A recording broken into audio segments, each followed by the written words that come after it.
Professeur, la première question, c'est à propos de la visite du pape en Turquie. On a de grands espoirs, mais aussi on a des problèmes. Bien sûr. Qu'est-ce que vous pensez et qu'est-ce que vous dites à propos de cette visite? Professore, il Papa la prossima settimana va in Turchia. Ci sono speranze e timori. Moi, je suis heureux, bien sûr, de cette visite parce que le pape, avec l'autorité qui s'attache à sa fonction, pourrait aider à ouvrir un horizon, un avenir, pour répondre de façon sérieuse au désir d'Europe que formule la Turquie depuis longtemps.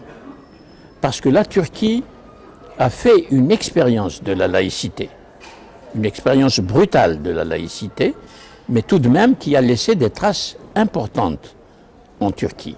Et c'est, avec la Tunisie, au temps de Bourguiba, le seul pays musulman qui est allé aussi loin dans l'expérience de la laïcité. Je conçois très bien que la Turquie, dans l'état actuel des choses, ne peut pas entrer demain dans l'Union européenne, mais il faut développer un discours positif. Car ce discours positif ne sera pas adressé uniquement à la Turquie. Il sera adressé à l'islam dans son ensemble. Car l'islam dans son ensemble a besoin de voir un horizon devant lui où le dialogue avec l'Union européenne, qui est une réalité historique, et une réalité historique nouvelle, pour développer ce dialogue, il faut absolument intégrer ce que nous appelons en français et en italien, je crois, la laïcité. Parce que la laïcité est une des conquêtes de la modernité. Et la modernité, c'est une autre manière de penser que la manière religieuse traditionnelle. Alors, vous voyez que nous retrouvons le débat sur foi et raison, que le pape précisément a abordé récemment, et il l'a abordé d'une manière telle que l'islam ne s'y est pas reconnu. Je ne vais pas entrer ici dans les détails, mais son discours est très important à cet égard. Il est très important parce que c'est le pape qui parle. Et tout ce que dit le pape a une signification, non seulement pour la religion, mais dans l'histoire. Et dans l'histoire des rapports entre l'islam et la chrétienté en général. Je viens de publier en France un gros livre de 1200 pages sur l'islam et les musulmans en France, depuis le Moyen-Âge jusqu'à nos jours. Je retrace un itinéraire qui évidemment concerne la France depuis 732, quand Charles Martel arrête les arabo-musulmans à Poitiers, jusqu'à nos jours. Mais à travers la France, c'est toute l'Union européenne qui est intéressée. Voilà donc une entreprise qui est strictement historique. Il n'y a que des historiens qui ont participé à ce livre, pour justement donner à l'histoire son importance dans le mode d'intervention aujourd'hui, surtout de la part du pape, qui tout de même est une grande voix religieuse, mais une grande voix religieuse qui a l'obligation aujourd'hui, obligation citoyenne, mais aussi intellectuelle et spirituelle, d'ouvrir de nouveaux espaces pour une révision historique, doctrinale, et je dirais intellectuelle et scientifique, de tout ce qui concerne la foi religieuse, en particulier pour les trois religions. Voilà ce que j'espère que le pape dira, surtout après ce qu'il a dit dernièrement, et je me suis exprimé en tant qu'historien de la pensée islamique, pas du tout polémique. Et j'ai défendu les côtés positifs de son intervention, mais aussi les manquements,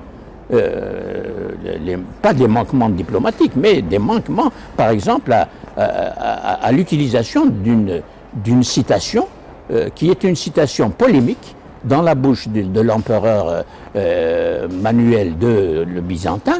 On ne peut pas bâtir sur une citation polémique une argumentation au sujet des rapports entre la raison et la foi en islam et dans le catholicisme. Ce n'est pas possible. Vous dites que l'islam a un problème avec la modernité. Bien entendu. Depuis... Excusez-moi, en italien. Lei dice che l'Islam ha un problema con la modernità. c'est un immense problème, parce que justement, ça touche à l'histoire là aussi. Brièvement, la pensée islamique a connu la philosophie comme la pensée chrétienne, du 7e siècle jusqu'au 12e siècle. C'est beaucoup, plusieurs siècles. Et les musulmans ont pratiqué le logos, comme dit le pape, exactement comme les catholiques. Mais ce qui est vrai, dans ce qu'a dit le pape, c'est qu'après le XIIIe siècle, la pensée islamique a rompu avec la philosophie. Il n'y a plus de logos. Tandis que du côté catholique, au contraire, saint Thomas d'Aquin, il est mort en 1274, Thomas d'Aquin a utilisé la totalité du corpus aristotélicien pour construire la foi catholique orthodoxe. Et toute la catholicité a dépendu du thomisme pratiquement jusqu'aux années 50.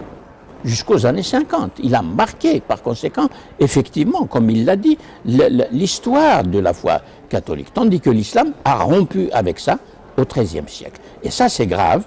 Et nous payons un prix fort du côté de l'islam pour cet abandon jusqu'à présent. Et avec évidemment les grandes envolées, enfin les grandes dérives idéologiques, politiques depuis l'événement de la révolution dite islamique en Iran, plus le 11 septembre, là c'est la catastrophe. C'est la catastrophe intellectuelle, culturelle qui vient du politique et pas de la religion comme telle. Je le précise tout de suite. Vous parlez aussi de la disgrâce du pétrole.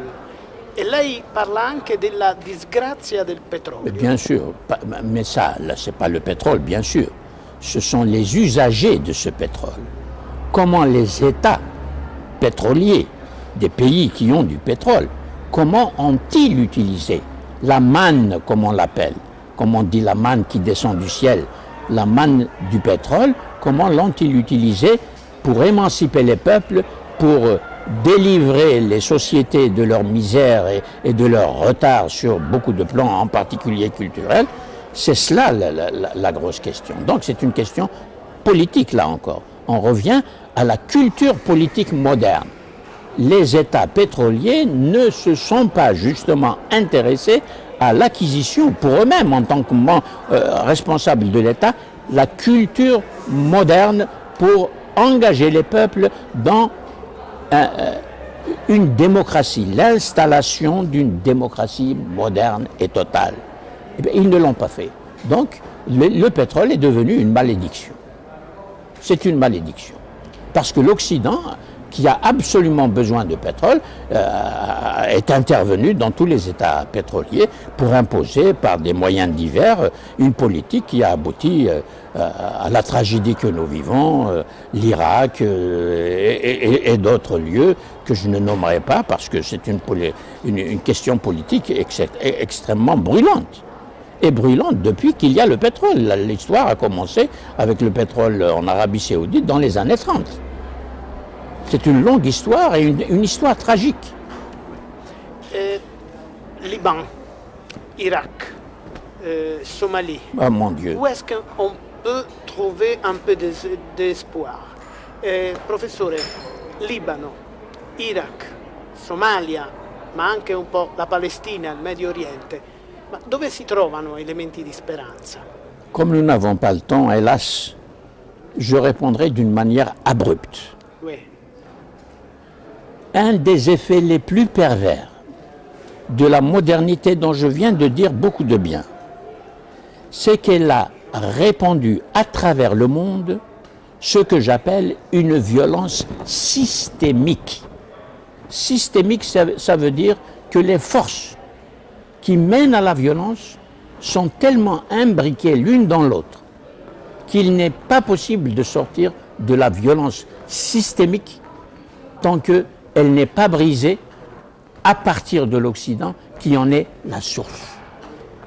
Voilà, j'ai dit que c'est abrupt. Je suis prêt à développer, à analyser, mais c'est ici que s'impose pour tout l'Occident la nécessité de réinterroger les usages que les différents pays d'Europe et d'Amérique ont fait des Lumières, les fameuses Lumières. Aujourd'hui, on parle des Lumières radicales Parce qu'on a trahi les premières lumières.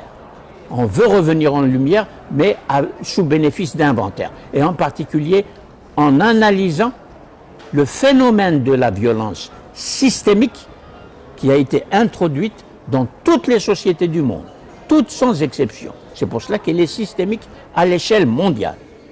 Il faut donc affronter cet immense problème de la violence répandue, installée structurellement en fonction dans chaque société que nous voyons sur la carte géographique du monde. Voilà comment il faut poser le problème. Et je souhaite, voilà les médias.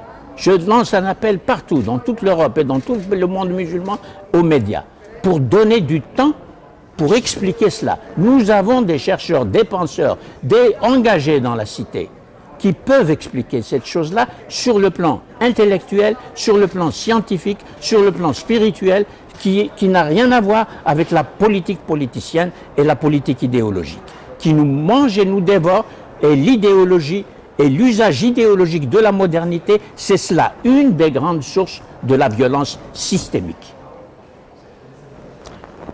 Professeur, dernière question. Beaucoup de gens disent que le problème du voile, c'est un faux problème. Mais bien sûr. Mais pourquoi pas alors on discute du voile en Turquie, en France, en Italie, en Égypte, en italien? Professore, dicono che è un falso problema quello del velo, eppure se ne discute qui da noi, in Francia, in Turchia, in Egitto.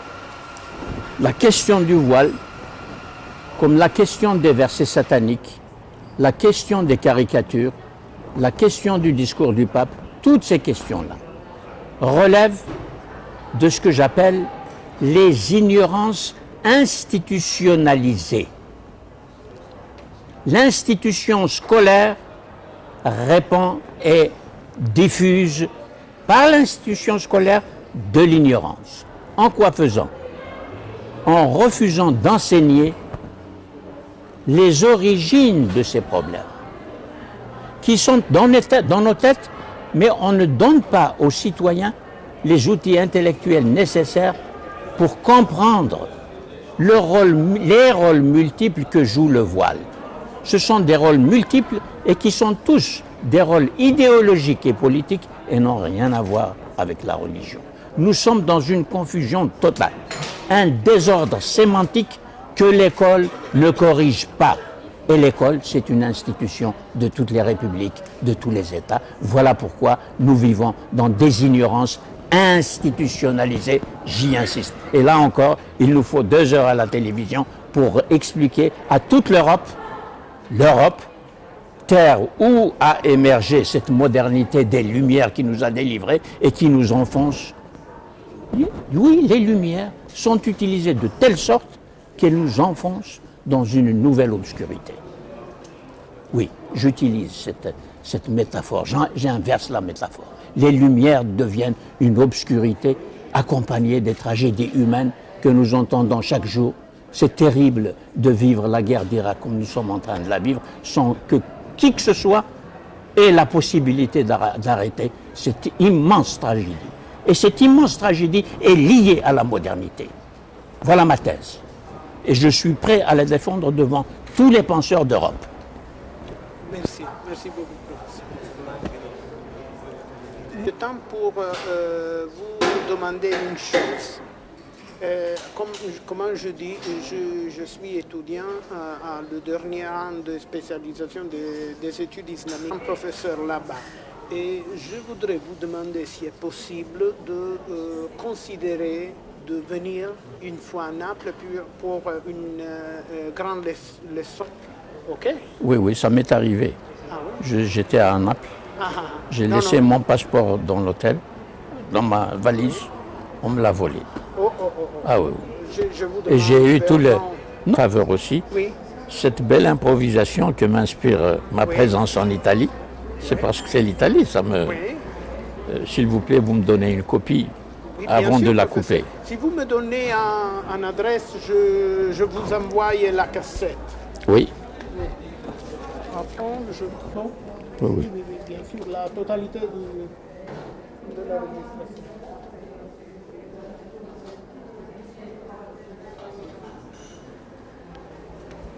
On a un bureau à Paris. Ah bon? Alors sera facile pour nous.